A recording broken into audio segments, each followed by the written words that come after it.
This is Back Roads of Illinois server to farmers and ranchers in central Illinois and the Midwest on KSIR in Fort Morgan, Colorado. I am Cesar Delgado.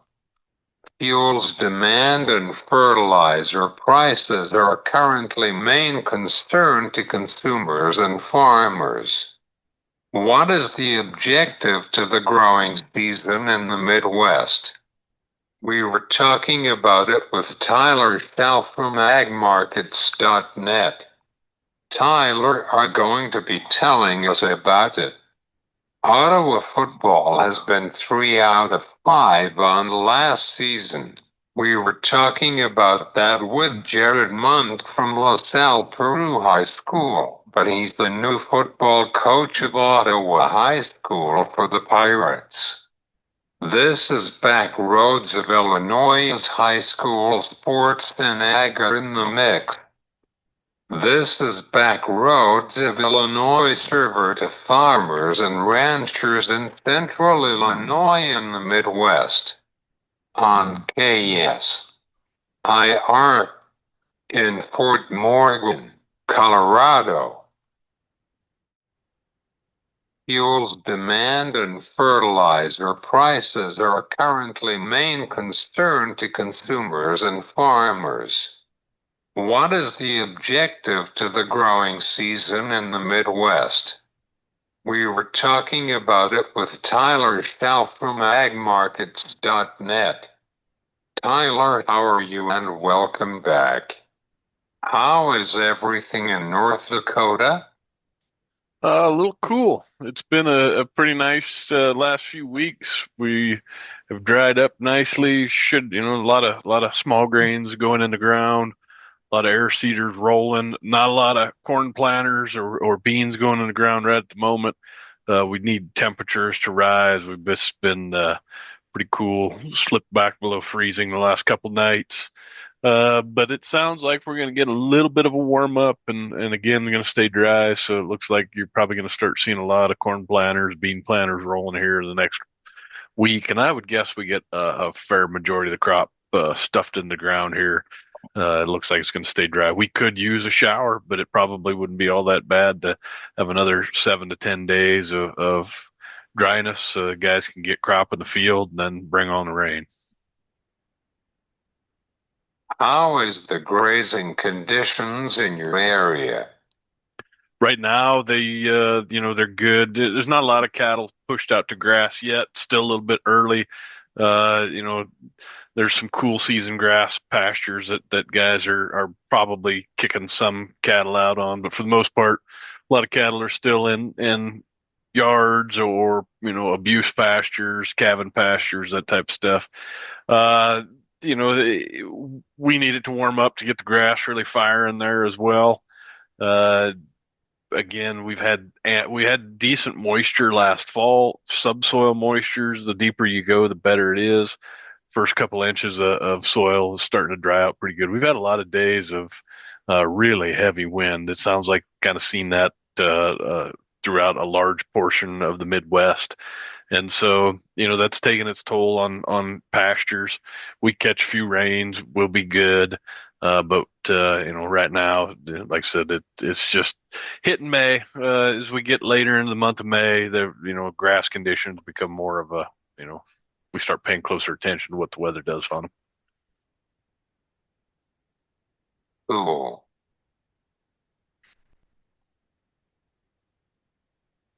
Fuel pump is pretty intense for right now with the war in Iran. What are your thoughts with the fuel pump in the field? Well, the war in Iran is creating a ton of downstream issues. You touched on one of them, fuel prices. I filled up. I've got a 1 ton dually pickup we used to pull a trailer with. Filled that up the other day. It was bone dry. It cost me over $200 to top it off. So it is not cheap to fuel up right now, and I imagine everyone knows that. It's farmers are feeling the pinch if they didn't do anything to pre-buy or hedge their fuel needs. It's pretty shocking when they've got to make those calls to get some fuel locked in. Hopefully, most guys were a little bit aggressive over the winter, getting their fuel needs bought and covered. Now the question is, can they hold off long enough? Will we see a softening of the energy markets? We saw a little bit of pullback in energies today. I wouldn't say we've heard this before that the war is over. But we did see a pretty big sell off at one point in the overnight and stayed under that crude oil contract stayed under pressure as we moved through the day. June's trading down $7 right now at $95. So good to see crude oil front month contract below 100. If we can continue to pressure that, we might be moving back into places that we like a little bit better. What is your concern about the diesel prices for the tractor in Iowa and Illinois Tyler for this season? Well, it's going to be expensive. Like I said, if you didn't get it pre-bought and you got to go pay in the cash market, it's going to sting. It's going to push cost per acre higher, and that's not a good thing. Um, you know, it's going to take time for that to come down. Even if the war, is done, it's just, there's such a backlog. It's taken so much time to kind of get the situation out there ironed out that I just don't see it changing anytime soon. So, my thoughts are, if you haven't got fuel locked in, waiting has not been good, and you got to get in the field. A lot of farms in Iowa and Illinois are pretty well done. So I'm assuming most of them had their fuel needs covered. Moving forward, it's brakes are going to need to be bought, and taken care of on the fuel side. Of course, it's pretty overwhelming about the diesel prices, especially with the truckers. Yes, sir. The fertilizer space is a problem with this war. It's cast on the consumer. What is your position on economic impact on consumer with fertilizer? Well, I think over time we will see, um, should the fertilizer prices stay where they're at, the result is going to be a lower yield coming off the fields, because it's not just the U.S. farmers got to buy expensive fertilizer. It's the producers scattered all around the world. Producers are becoming more buyers of fertilizer on marginal revenue rather than additional yield. There's kind of an economic concept that I used to teach when I was teaching microeconomics, and that was basically the fact that we'll focus on I'll add more nitrogen or fertilizer as long as I gain an extra penny off of that expense. Now it's more, in the past, producers have a lot of times fertilized for high yields, and as costs have ratcheted up, that mindset changes a little bit. So there's definitely going to be a pullback in the amount of fertilizer used, not just here in the States, but across the world. That's going to have an impact on yields moving forward, I would assume.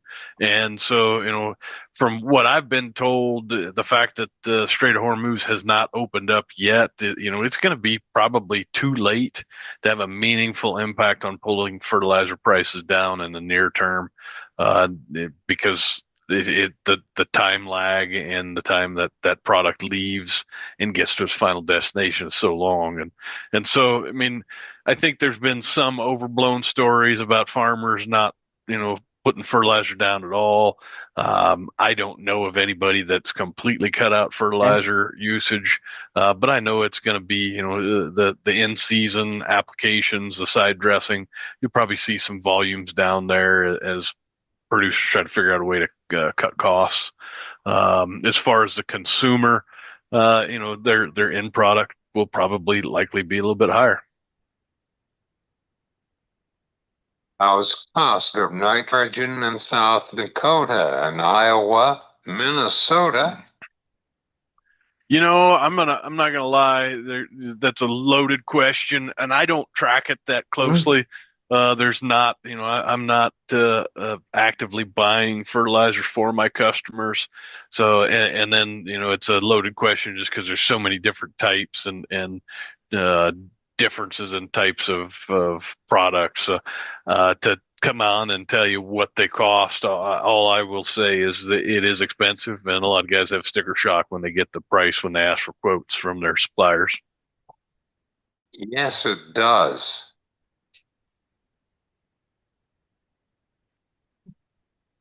The cattle market is higher and the stock market is lower. JBS was in the strike.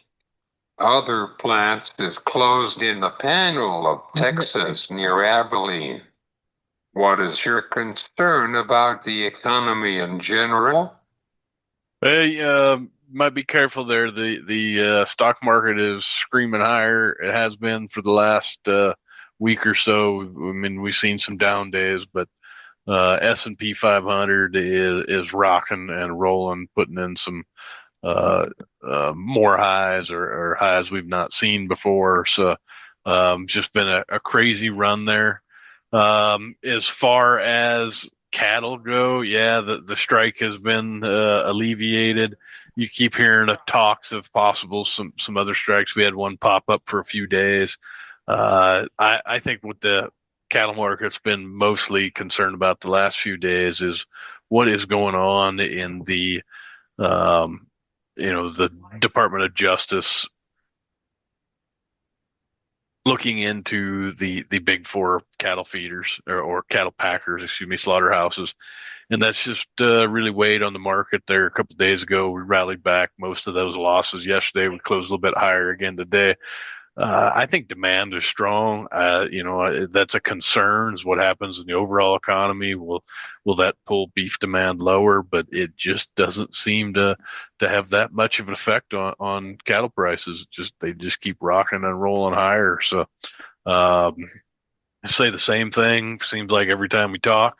But cattle feels like it's on solid footing. But if you're a cow calf producer, especially, I think the risk reward is definitely to the downside. So you should be doing something to manage that. There's a lot of profit baked in at these prices right now. You can spend a little bit of money to put a LRP on to buy puts. Do something that locks in a fairly considerable size profit per head. So I think it's foolish to not take advantage of those opportunities. Do you have some concerns about the consumer budget might have gone to take some leverage with the gas prices? Oh, I mean, that's always a concern, yes, but we just haven't seen it. It hasn't manifested itself. There's been people talking about this for months and months. Of when's the consumer going to quit buying beef? And they haven't. Which is a good problem to have. Maybe we're starting to see beef demand slow a little bit, but not enough to really pull that down much. So, as I mentioned, like I don't want to sound chicken little, sky's falling, prices are definitely going lower. We'll have to wait and see on that. But from a cow calf producer standpoint, it just makes really good sense to be laying off risk at contract highs like we're near right now. Yeah, I had some honey beef yesterday. There you go.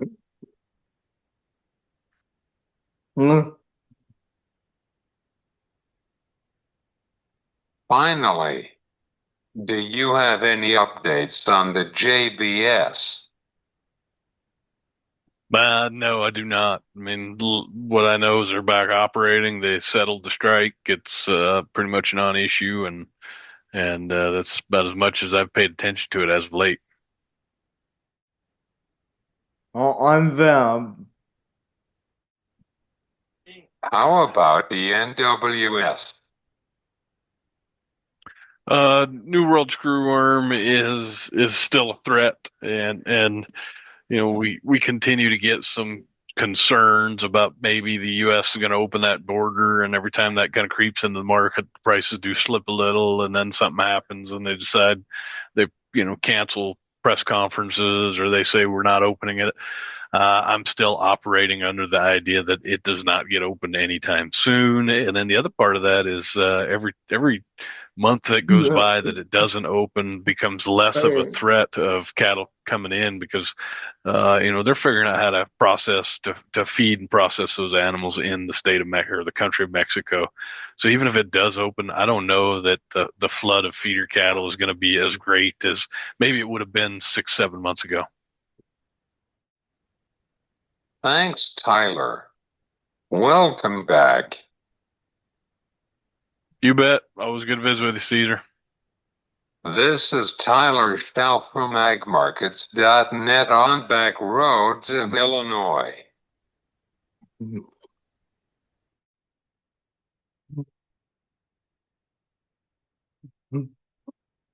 Ottawa football has been 3 out of 5 on the last season. We were talking about that with Jarded Mundt from LaSalle Peru High School, but he's the new football coach of Ottawa High School for the Pirates. Hey, Coach, how are you at LP? Thank you, Caesar. I am doing very well. I'm just excited for that opportunity to be the next head coach at Ottawa. I look forward to having a great season and many years to come. Coach, Ottawa has been 3 over 5 for last year. However, we know you're a new coach for the Pirates, but how improve the offensive side of the team? Yeah, so I've had the opportunity to call a couple different offenses throughout the last 15 years at a couple different high schools, and along the way have kind of developed my own offensive philosophy, which will be a good mix of things. So there'll be some stuff that will be familiar to the Ottawa fans that they've seen, but there'll be a lot of things that are going to be different. So it's all about getting the ball to our athletes, getting it to them in space where they can, do things well and whatever skills that they have, and kind of accent their skills, and be able to, put up points. Scoring is the name of the game. So I fully plan to build it around what we do well, and put our kids in the best situation to be successful. What is the fundamentals with the quarterback at Ottawa?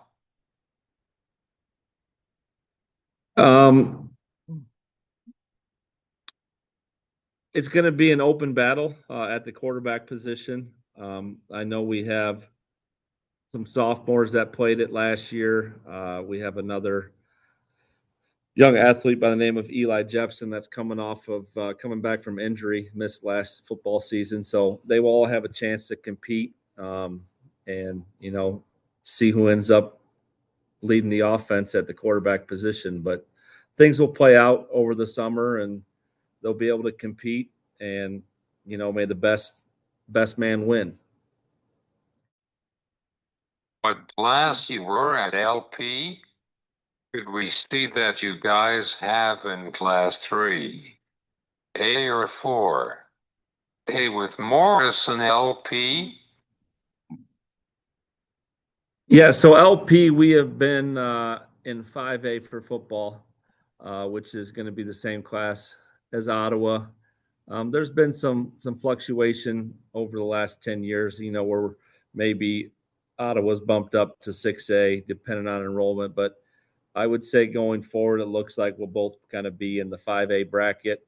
Morris is a little bit smaller, so I believe they're going to continue to be in the 4A bracket as well. But none of that really matters until playoff time. Like, we're still going to, play them in the conference, and we want to win every game, especially against those rivalries. What is your goals for this year? So we have a new model that we're going to start there with the football team, which is one ship, one crew.